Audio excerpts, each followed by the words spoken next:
Hello and welcome back to Let's Play Pillars of Eternity with me, Break It Down. We're going to take a look at Grieving Mother and her class, level her up, and it'll take some time to get to know her. Your thoughts must flow So she has Cypher Spells, Mind Wave. Target becomes the object of a concussive blast of psychic energy, suffering raw damage from the trauma. Characters in a conical area behind the target failing at Fortitude check are knocked prone from the blast. Whisper of Treason imparts a bedeviling secret to an enemy that causes its allegiance to bend, charming them for the duration. And Second Wind.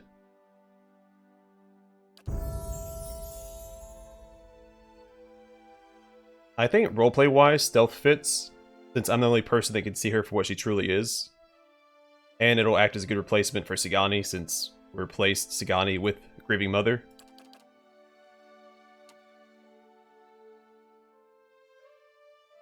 Antipathetic Field. It's a toxic physical manifestation of the mutual antipathy between the Cypher and the enemy target.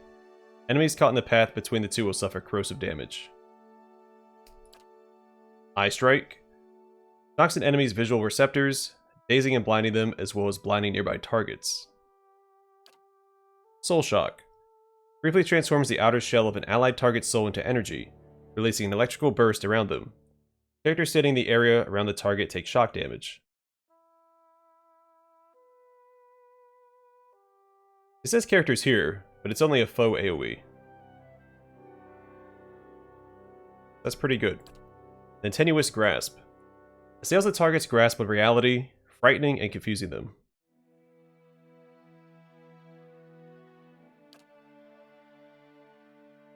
So we have enough crowd control with Aleth.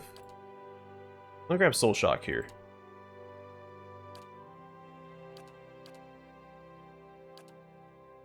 Alright, so Biting Whip. The Cypher Soul Whip bites deeper, granting a bonus to damage.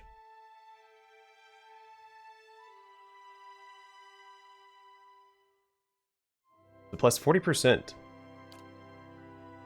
Psychic Backlash.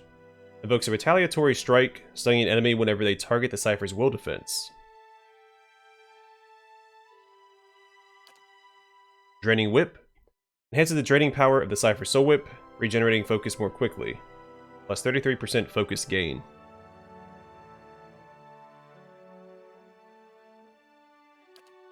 And Greater Focus. Cypher has an increased maximum focus.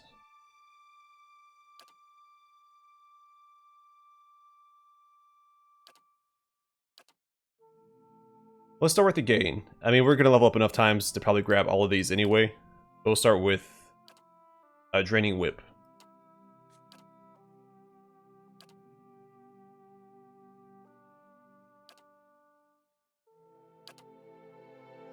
Okay, Amplified Thrust.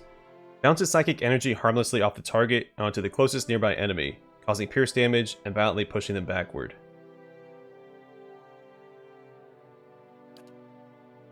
I get two of these. Okay. Mental Binding.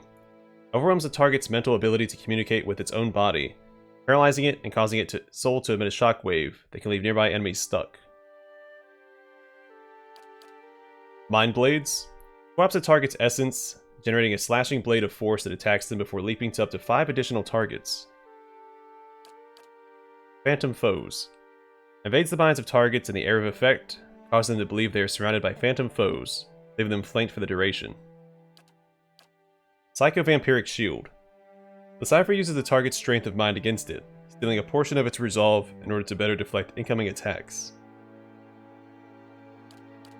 Recall Agony. Causes the target to relive the psychic trauma of an injury moments after receiving it, experiencing the damage all over again. Sounds fun.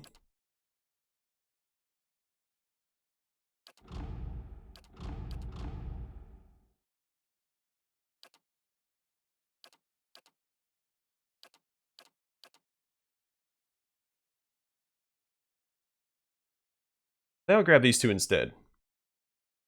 I'm going to focus on damage, which this does, but it's circumstantial damage.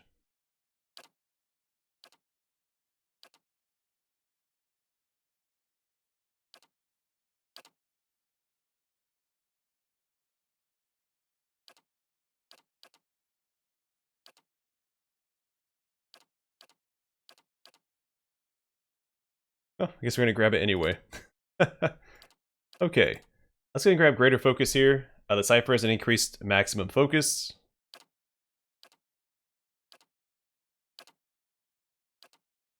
Ecto-Psychic Echo. Generates a rebounding wave of psychic feedback between the Cypher and an ally that causes crush damage to enemies caught in between. I could see this being good if I had Sigani in the party and I was running Itumak into the back line.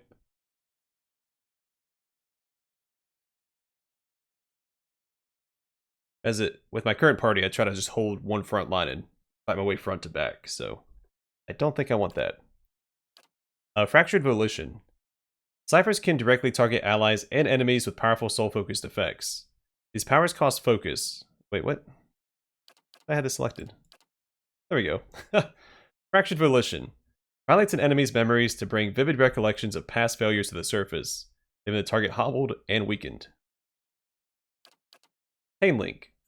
Mentally links nearby enemies to the target, forcing them to experience a portion of all damage the target suffers.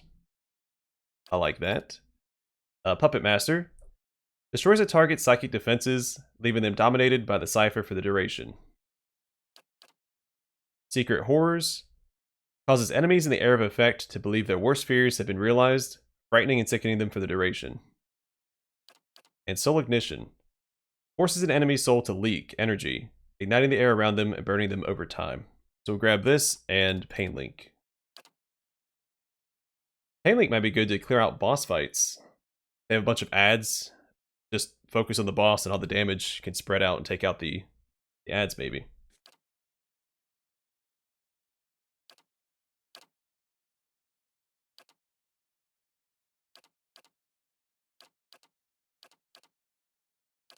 Oh, we'll grab Dominated, or I guess Puppet Master, because we don't have a lot of domination effects. We have it passively with Aloth and his Scepter.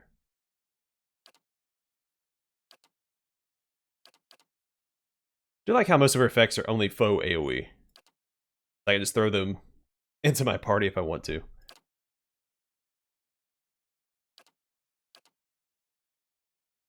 Alright, let's get the increased damage. So Biting Whip. The Cypher's Soul Whip bites deeper, granting a bonus to damage.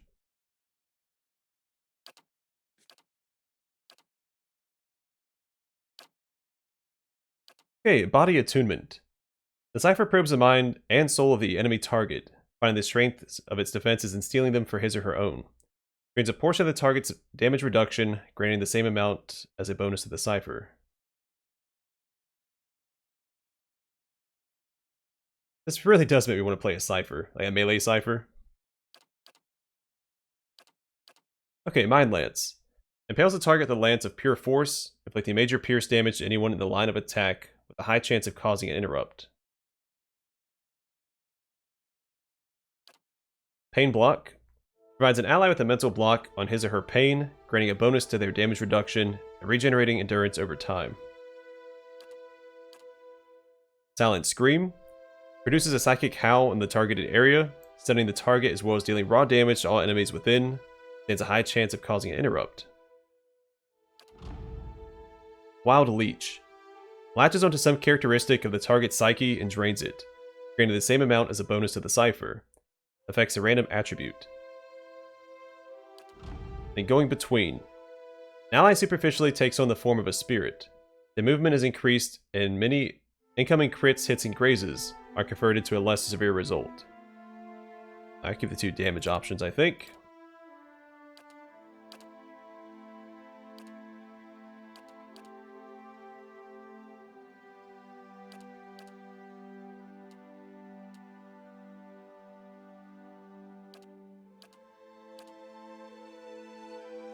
Yeah, I'll grab this. Alright, Psychic Backlash. Invokes a retaliatory strike, stunning an enemy whenever they target the Cypher's will defense.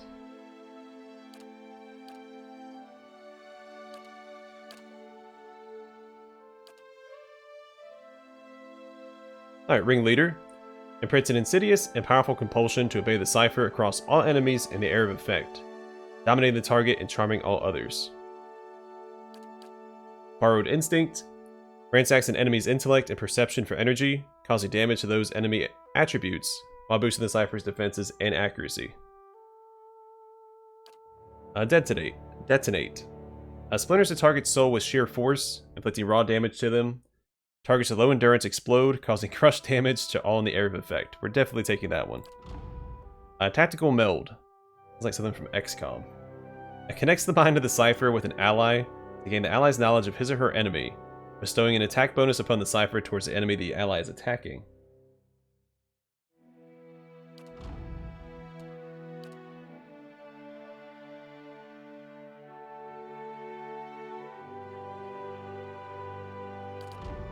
They're both plus 20 accuracy, but this one has more effects than just that. So, yeah, we'll take Borrowed Instinct. Okay, do we have any good equipment for her? Does she have anything unique? No.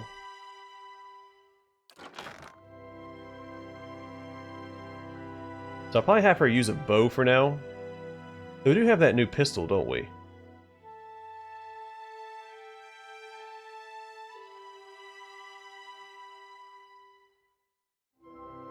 Let me look at something.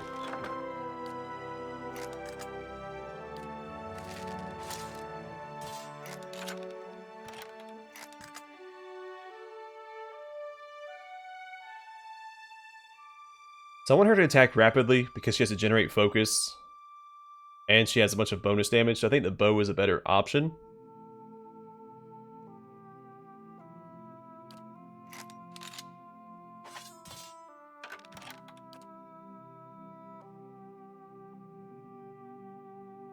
So I think I'd rather her have the other bow that Sagani currently has.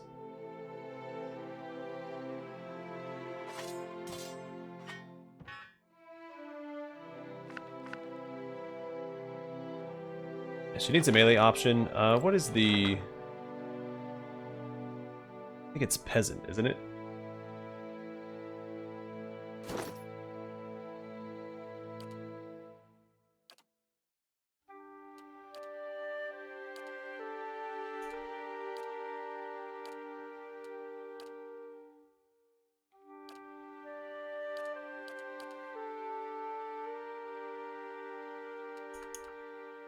I'm pretty sure it's Peasant. I think that's hatchets and spears?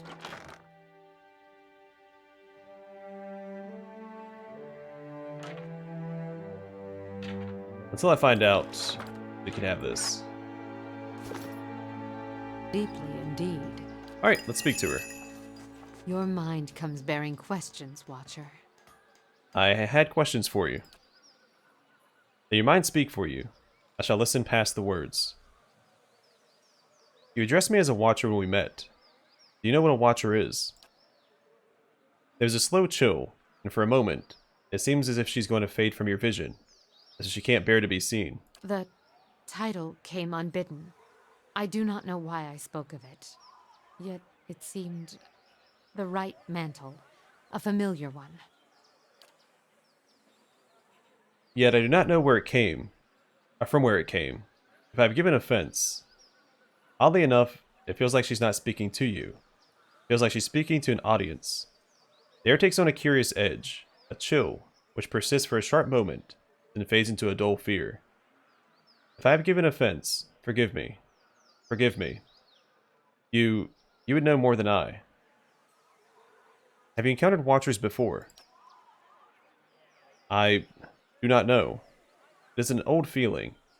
I do not know where it stems from. It was a word that arose when you saw me. It is said Watchers see much that others do not. I have been hidden from the eyes of others for some time. Now let me ask you about something else. If I have answers, I will share them.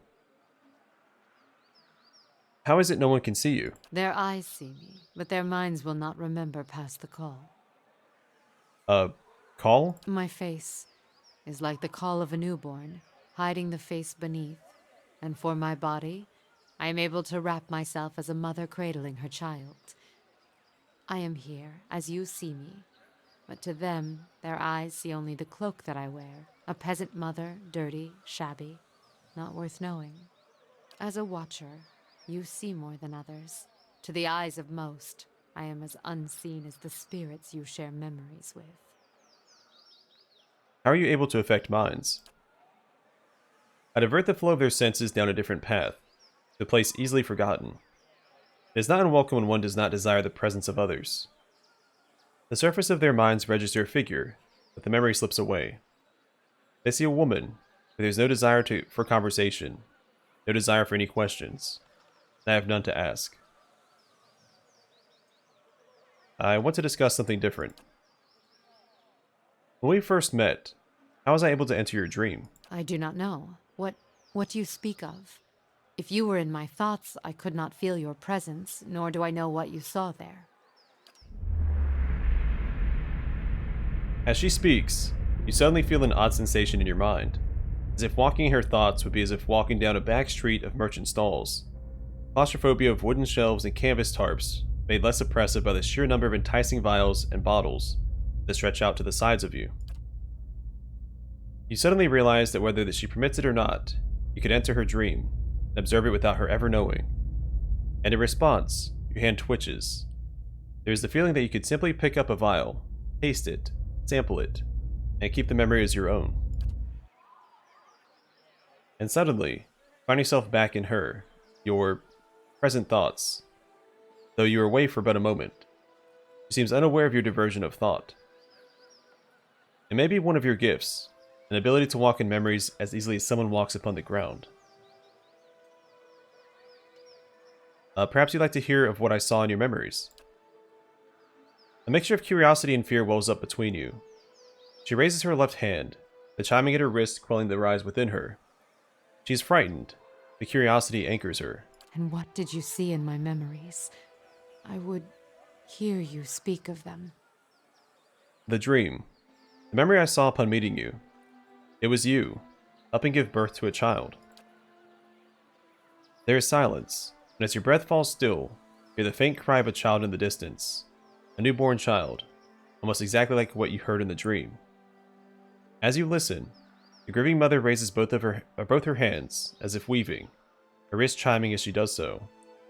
A semblance of the gentle turning she provided while the newborn was crowning. To your surprise, you recognize the motions and the words from the memory, even as they are new to you. As she weaves her hands through the air in front of her, the child's cries grow still, yet the sound of the chimes weaves almost hypnotically into your thoughts.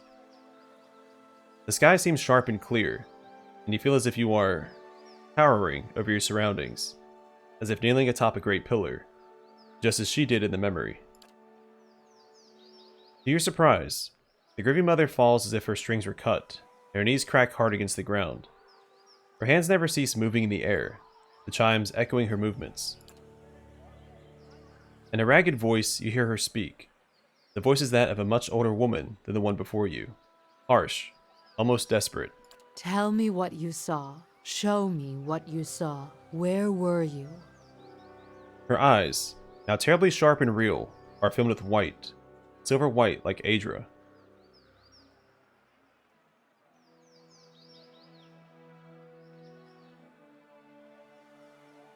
A huge forest, stretching out beneath a great rock. As she kneels before you on the ground, she whispers to you, hoarsely and even fainter with the distance between you. The stone of the plateau. Its color. Tell me its color. Oh, I don't think I remember. Isn't Adra always green? But we know it was Adra. So I'm going to go with 2. It was silver Adra, its surface warmed by the sun.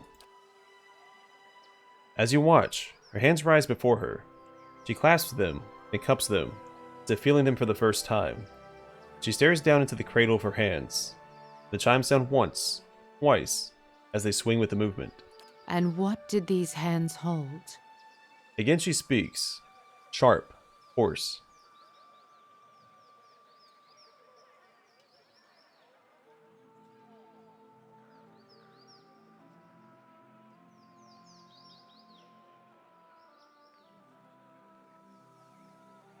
And she wasn't holding the chimes, they were just on her wrists, right?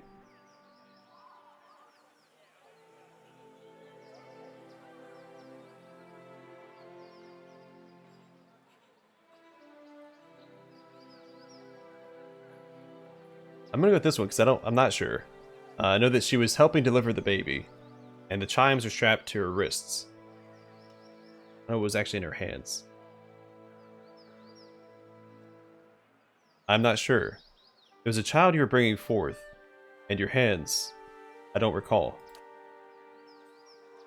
There's a sudden intake of breath, and then a release. Her eyes blur closed, forming into slits. From the brief glimpse you have of her changing expression, rippling pain in her features seems to have smoothed. She swallows once, twice. You feel her once again in your thoughts. By the rasping husk of her voice swallowed and drawn within her. It was the birthing bell you saw. Has it been so long? Have I forgotten so much? There is surprise, followed by a rising horror swirling beneath the words. With the words comes a river of impulses, thoughts, as if loosed from a breaking dam. As your mind wraps the impulses into words, you realize her muscles and her hardened thoughts relaxing and breathing again. There's such an intensity, you almost want to step back from the flow, but you find the wave of impulses cause questions to float to the surface. Among them is a name, Watcher. What is the birthing bell? It is a plateau formed of the spirit stone Audra. At its top is set a great bell, cradled in the reaching arm of the plateau. It stirs in the wind, and it sounds for leagues when struck by kith hands. In distant times, the great bell served as a Glanfathan watchtower, perhaps. Why they abandoned it, I do not know. Other men came in time, settlers, and claimed the tower as their own. I, in turn, claimed it from them. The pillar became a cradle where I could draw new souls into the world. In your memory, were you helping a woman give birth? Yes. Yet, I believe you only saw a small part of the birthing ritual. It is not all in a moment, nor in a day. It is a journey of many years between the child, the mother, and I. There was much I could do to aid the mother. Some sought the physical comforts of ritual to steady their thoughts, even aid her from the bell. Others would seek advice, words of counsel for the days ahead. I was able to provide draughts, tinctures, and a reading of the child's spirit, all to strengthen the mother. Can you tell me about the birthing ritual? The ritual was one of many steps. It took many tens of years to carve them, but always the child's thoughts were there to guide me, from the moment it began to awaken, to the 3 seasons within the mother, to the birthing day, and the years to follow. The child's thoughts, that is where it began. The expectant mother, I could often sense her thoughts, and those of her child, before she could. I would soothe her, free her from the panic of questions. I would sound the memory of the birthing bell atop the plateau in her mind, letting the memory of the vibrations fill my thoughts and hers. Often, the child's soul could hear it too, so the sound of the bell echoed in the mother's thoughts. You sense the mother's thoughts. Sharing memories and thoughts can bond lives together, as can hardships, and most of all, the sharing of what is familiar. The bell itself provided shelter for such thoughts, opportunities to see deep into the crevice, hollows in the rock where one could find shelter, clefts where you could feel the Aedra all around you. As she speaks, feel your legs bent, crossed, and the warmth of walls around you, and blankets woven thick beneath you. Such shared images can bond souls even tighter, and allow them to draw strength from each other. You mentioned the ritual lasted years.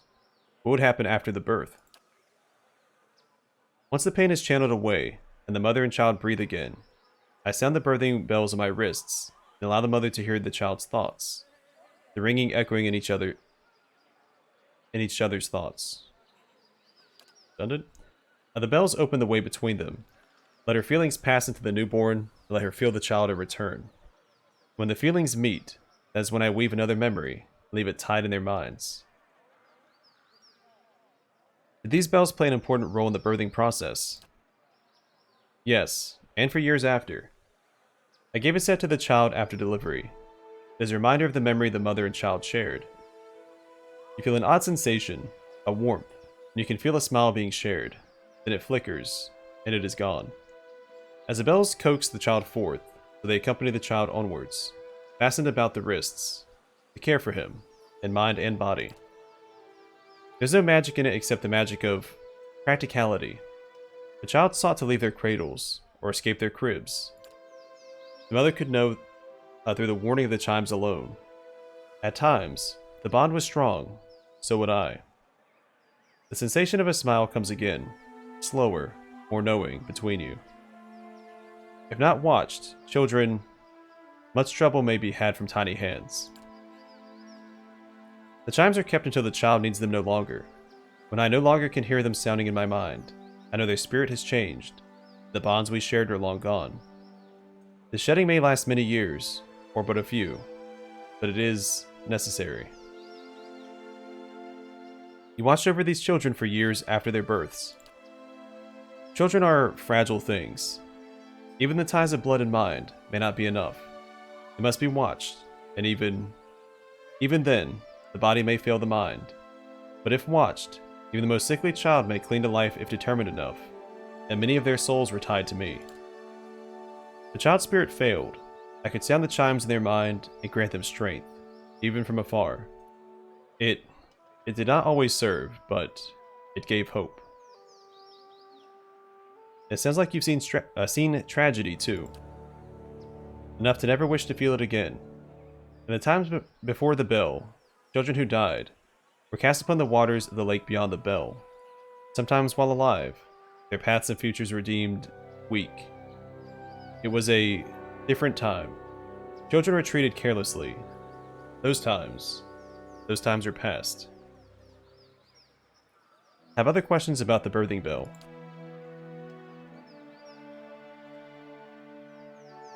Why would you give a telling of a child's spirit? Many would come seeking their child's future, or a reading into the child's past, the lives its soul is said to have lived. There's a slow chill, and for a moment, it seems as if she's going to fade from your vision, as she can't bear to be seen. There's a spike of fear, alarm. Such things are not mine to see. I meant no offense. Oddly enough, it feels as if she's not... See, we've read this, it's very similar. But there's also some subtle changes. So oddly enough, it feels like she's not speaking to you. It feels like she's speaking to an audience. The air takes on a curious edge, a chill, which persists for a short moment, and fades into a dull fear. You feel the word Watcher resounding in her mind.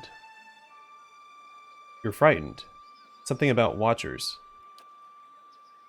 As the thought of Watchers crosses your mind, you feel a sharp pain, stabbing, and the sudden burn of lashes across your back and shoulder, and then it is gone. You feel the Grieving Mother before you, silent, almost fearful, wary. I was something else, but because the title Watcher was cast on me, the word carried a weight I had neither earned nor deserved. The world seems filled with such titles. They distract, I think, from the actions of the person, from their strengths. Why did you believe you were a Watcher? The world has many corners, and in some corners the name Watcher is more known. It is an easier title than others, and at times it is easier to wear. Placing a title upon what is unknown can dispel the fear of it, and I did not fight it. I even believed it true, though I knew little of the ways of Watchers. It even granted me strength. I was able to see the thoughts of others, shape them, and help guide souls. Watcher seemed enough, and the name seemed to matter little in the light of one's acts.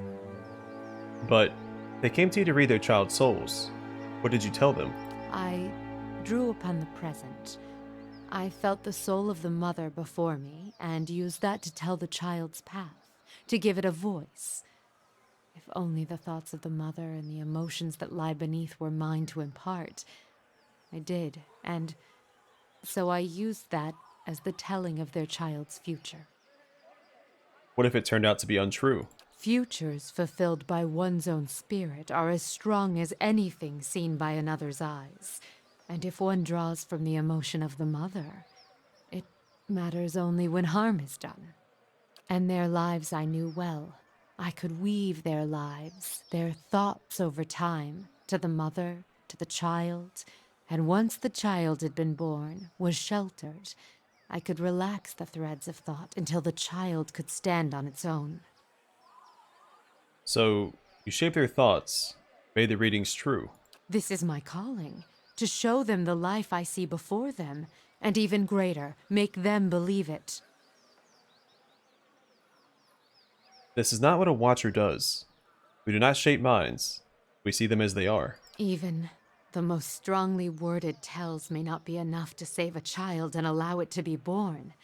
If I have the strength to strip away the stem of a mother's spite to expose kindness, weave nurturing from disdain and neglect, then that is my calling. And with the weight of Watcher behind my thoughts, these tells gain strength. Strength I never possessed on my own. They believed. And what they believed became the truth. With each child that was set upon that path, the title of Watcher became stronger. You must understand, without such weight upon my words, many lives would have been lost, drowned, cast in the lake beyond the bell. Now the trail to the lake is lost and reclaimed by the forest, as was meant. A watcher was not there to look over us, but it was a watcher that saved them, and with a watcher's strength, children were born, were cared for, and grew strong. To inflict your will on another, that is not reading, that is control. What use is a frightened will when a spirit is at stake? Would you let the fears of a mother end her newborn's life? You felt it in the memory, the weight of it, the importance of the child's life. It was a memory we shared. That memory, it's not the truth, is it? And suddenly, there's a rasping cry across your consciousness. She raises her hands, you see the chimes draped from them, yet they make no sound as she moves. A greater good was done, and children were saved. It is a choice you may be forced to make one day, and when faced with it, you will make the same one.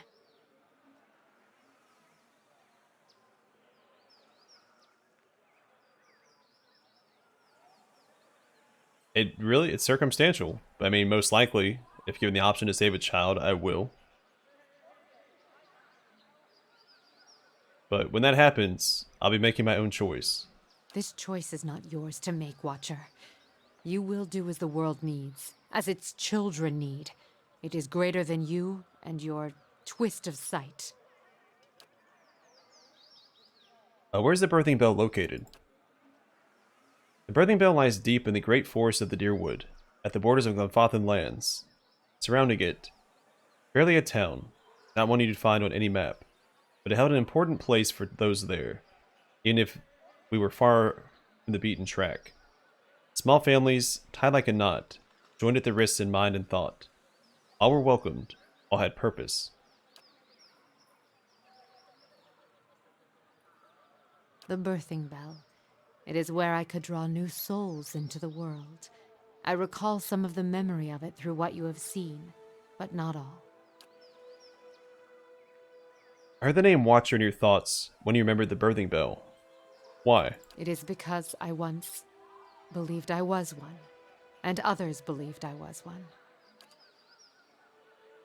There's a slow chill, and for a moment, it seems as if she's going to fade from your vision, as she can't bear. See, we read this a lot.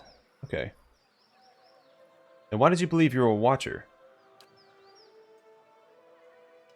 Alright, so we've seen this before.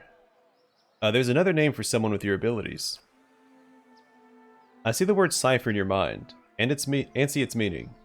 Although I did not train in such things, the title feels more of a cloak the world casts on me and judges me for it.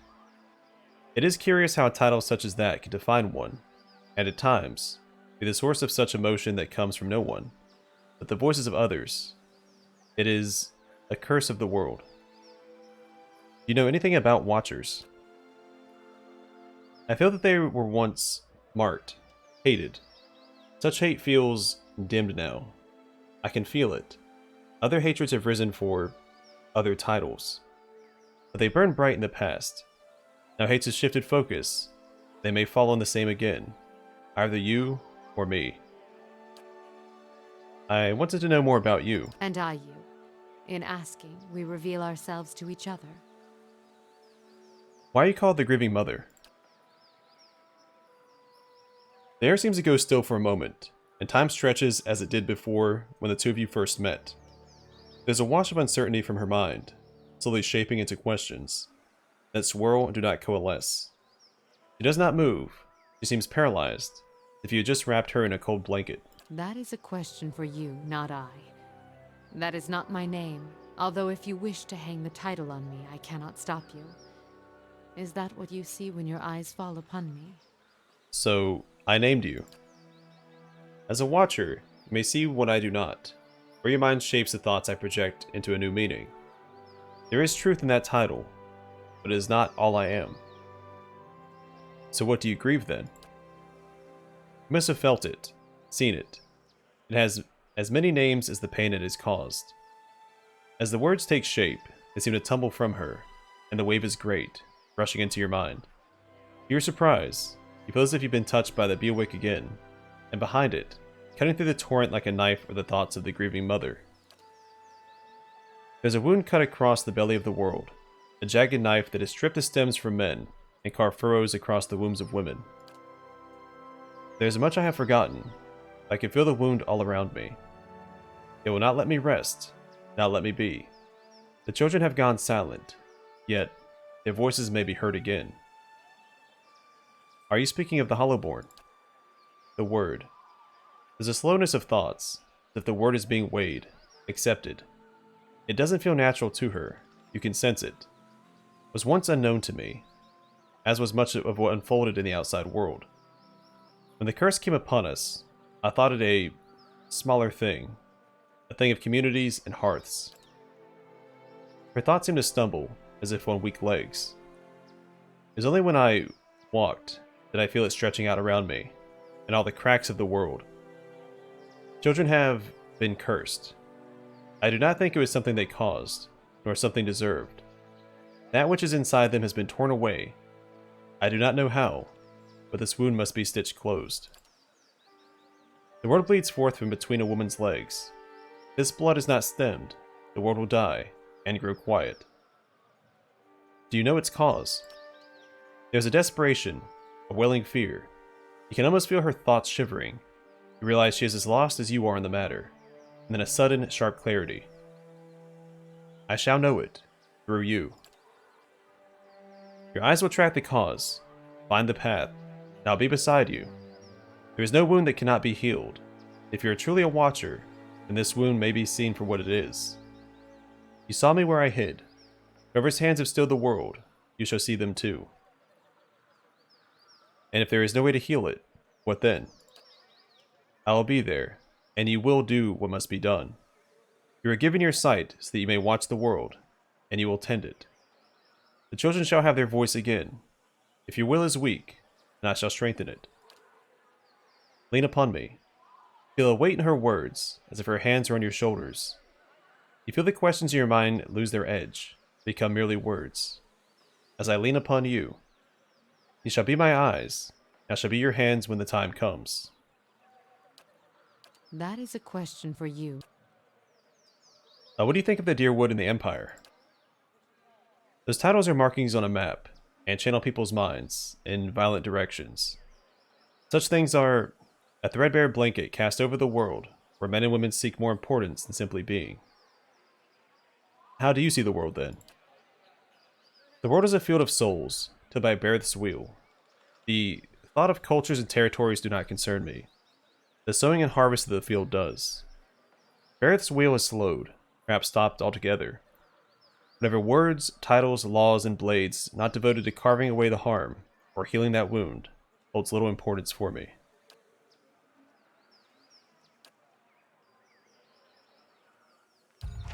I'm pretty sure we exhausted all dialogue. Your mind comes...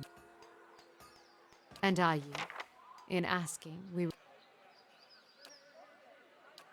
That is a question. Okay. Yeah. Well, we didn't get a whole lot done. Well, that's debatable. We haven't moved from this spot.